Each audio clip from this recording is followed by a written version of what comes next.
Всем привет! Вы на странице мастерской BD Craft, изделия из натуральной кожи.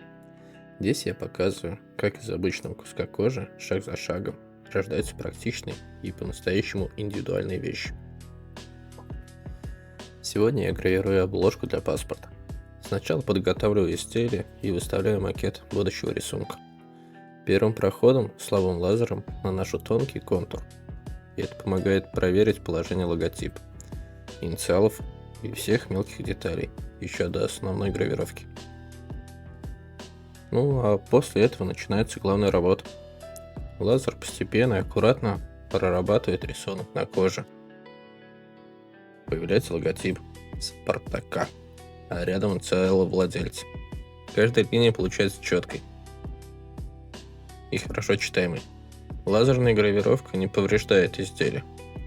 Она затрагивает только верхний слой кожи и создает стойкий рисунок без краски, пленки или наклеек. Во время работы сильно пахнет жареным. После всего этого быстро выветривается, особенно после нанесения финишного покрытия. Запаха вообще не остается.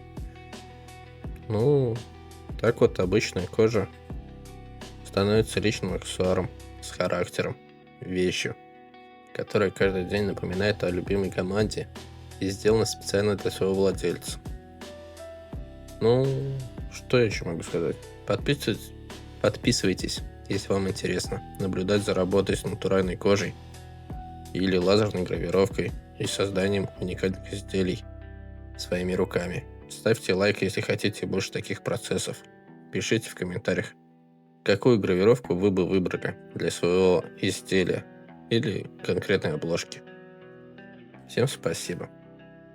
Наслаждайтесь видео.